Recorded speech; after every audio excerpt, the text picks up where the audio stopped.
job kept me employed, but now I'm moving on to the next point.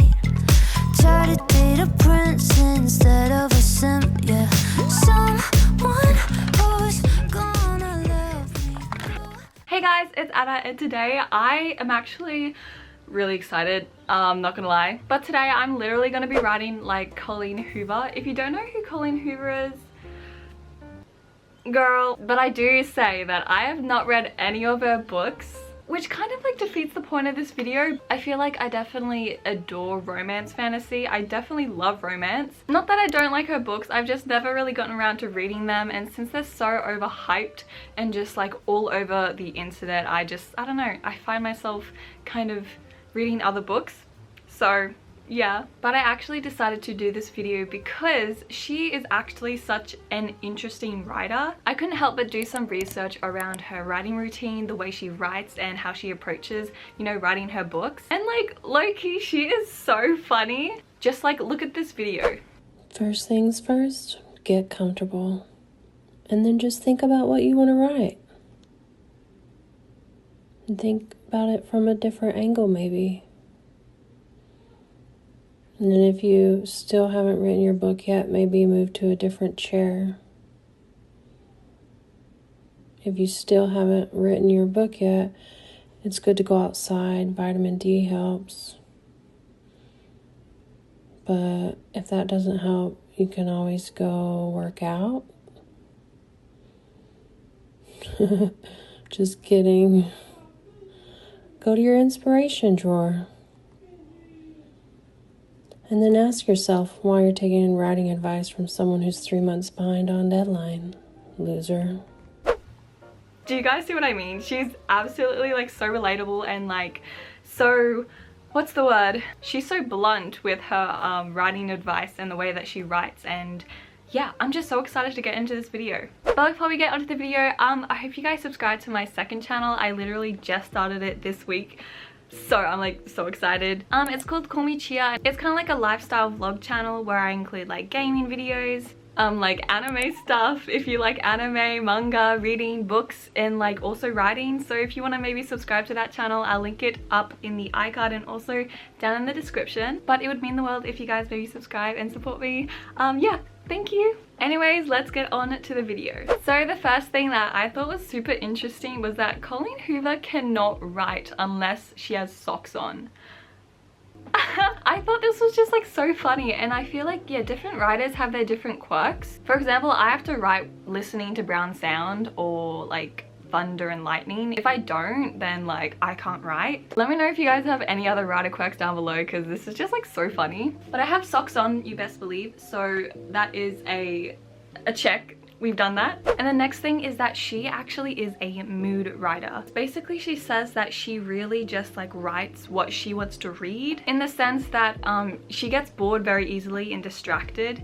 So whatever she's writing, she always needs to just like change it up and add dialogue especially. That just helps her get really immersed in the story and therefore write quicker. It's literally crazy how many books she puts out a year. And I thought it was really interesting because an interview that I thought was like really cool was that she literally can't really remember how she writes books, or like, you know, she can't really remember the last book she wrote because she's so fully captured by the current work in progress that she's currently working on. So like, I thought that was really cool. But in terms of writing today, I think I'm gonna definitely focus on mood writing, making sure that I just write whatever I want and whatever is most interesting and entertaining to me, and also include a lot of dialogue.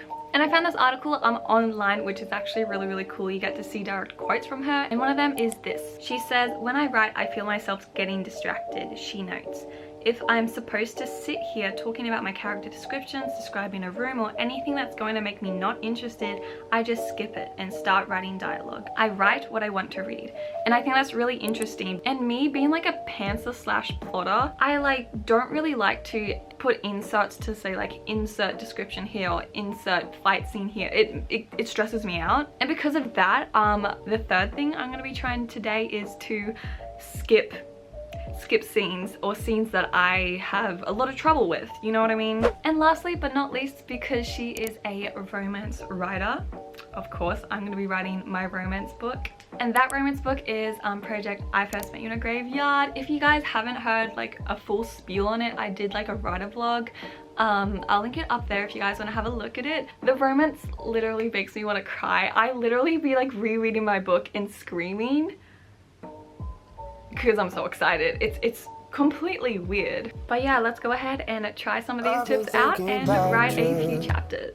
And I've been feeling all kinds of things, and I can't get enough. If you could understand, all my dreams are changing. Got 100 different faces. I got 100, oh no. Stuck in limbo, stagnant. Missing you in all the same places. Can't get you out of my mind, girl. Aching next to you like it's a perfect time. Okay, straight off the bat, I literally had to insert a scene, a little block. So this feels so bad. As you can see, I literally have like a footnote that says this feels so wrong. It does feel like really weird, and just like having that on there feels like so terrible. I think it's just like a good thing. It's a good thing, because the reason I actually like stopped this chapter midway, I usually try to finish my chapters like fully, but I kind of stopped because it was like a really important scene and I didn't really want it to end. So I don't really know how to end it, if that makes sense. So by having that scene where I just have like insert scene where they depart, it feels weird, yes, but it kind of is encouraging because it helps me move on to like the next chapter, so I don't have to like stop, start, and finish my writing schedule because I don't know what to write. This feels so wrong, but it works, it works. But yeah, let's go ahead and keep writing. I've waited for so long for someone to call my own, counting down the days, wiping the tears away. There's nothing I wouldn't do to meet a soul like you. I wish I could find it. I wish I could find it. I wish I could find it and wrap it and keep it and put it in my pocket. I wish I could find a soul to love me and hold me love. I wish I could find a soul to love me and hold me love. 'Cause you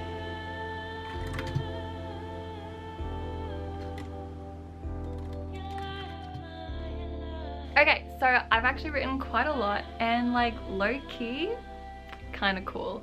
I decided to instead kind of go off my other chapter and kind of flush out and just, you know, do more mood writing. I think throughout my books, I've kind of really had a huge focus on developing the plot and making sure action comes first as like the priority of what I'm writing. And I feel like after taking the approach of Colleen Hoover's kind of thought process of writing her books in regards to like mood writing, because I almost took her approach a step further by, you know, going through the mood of my characters. Because what happened in the last chapter was they kind of, the two main characters, Kaido and Eamon, they kind of had their first kiss, and like I felt like I didn't have the excuse to kind of process that, because the way that Eamon is kind of characterized is he very much is quite a quiet person and he doesn't really express his outward feelings. So I want him to kind of be very flustered, and you know, he's not really sure like how to think about it, but he knows that he liked kissing Kaido, right? And I think it's kind of interesting because I didn't have the excuse to go into that, into like the almost internal monologue slash going back in his past, in his experiences of kissing and like, you know, love, and something he's never really felt ever before. Because I think that's a really cool juxtaposition between the two characters, and by taking the approach of like not only the mood that I really want to like, you know, dive deeper into the characters and how they feel about each other and this new development that's taking their relationship further, but also the mood of the characters and how they feel, if that makes sense. Because I'm like so excited because Amen and Kaido, there's a huge juxtaposition around the way that they kind of deal with their feelings for each other.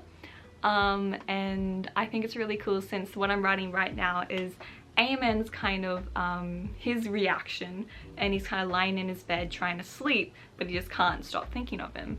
And then he starts to like take a trip down memory lane, and he's like wondering where these feelings are coming from, like what they mean, because he's kind of been Arrow his whole life and not really, you know, he's kind of been Ace basically. He didn't really think much of love. He didn't really respond to what I just wrote, which was what happened in his past, where his childhood friend Junie, where she had like kissed him, and he just like was like, okay, like I guess that's how it feels like.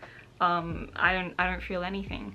And then another instance where he got kissed the second time in his life, which was by a guy at like this sort of reception party thing, and he didn't feel anything at all. But then when it came to Kaido, he just like can't explain it. He's like, okay, like there's this person who has come into my life and like made me feel these things, and like I don't know how to deal with it because I don't know what these feelings are. And on the other side, Kaido's kind of been with people, but he's never like found someone as precious as Amen. And yeah, Kaido's like had boyfriends, he's had girlfriends and stuff like that, but he's never like, you know, found a person which he like loves like unconditionally. And it's just like bringing all these emotions forward. And yeah, I love mood writing and taking it a step further in that sort of sense. I don't know if that makes sense. It probably doesn't to you guys, but like, yo, I low-key love the advice she's giving. Kind of cool. But yeah, let's go ahead and write a little bit more and maybe go into her other tips. What was her other tips? But I kind of want to write a little bit more, and then I hopefully will kind of close with some closing thoughts. And also, if you've watched to this point, I just want to say thank you so much. Like, it means the world. I feel like this writing community on my platform has been growing so much, so if you could subscribe, it would seriously mean so much. And just, yeah, welcome to the family. But yeah, of course, let's go ahead and write some more because I just really want to finish. I just want to like finish this chapter, so let's go.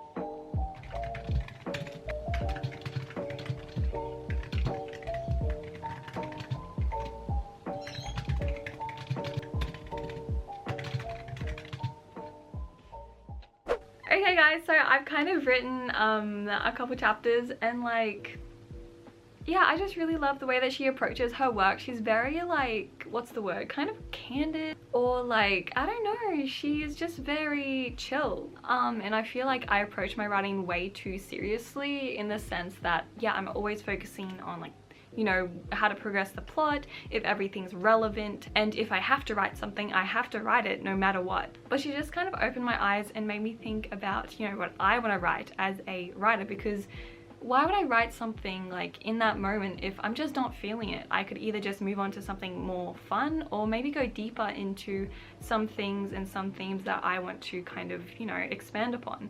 And of course, in my story, that was Amen's feelings and his own internal like realization of romantic love. And guys, I also was able to incorporate a lot of dialogue. And yes, it is like, you know, good to kind of express the characters through dialogue, but it's also so much more fun to write, because dialogue really keeps you on your toes, gets you like thinking about what the other characters are thinking, like the way that they say it, the way that they hold their body language, and just like dialogue is so important. And that's why, you know, Shakespeare and his plays are like amazing to read. So if you're curious, the way that I actually used dialogue was through the next chapter with Kaido. If you guys didn't know, Kaido actually works at a bakery, and Amen and Kaido were kind of interrupted from their moment because he was called by his friend Lake to fill in for him, because Lake had something to do with work Again, I don't really know, and that's why I used, you know, the blank filler. But yeah, Lake and Kaido, they have such an interesting relationship.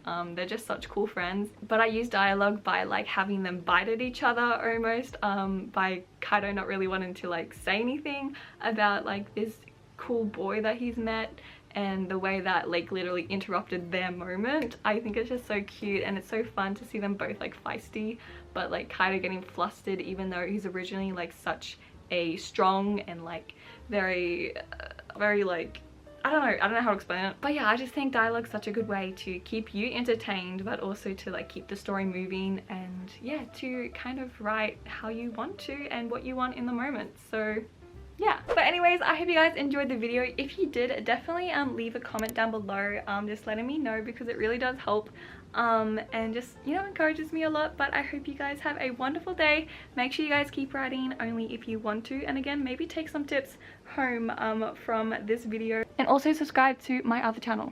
That would mean the world. Okay, bye guys. You, beautiful people, open their mouths.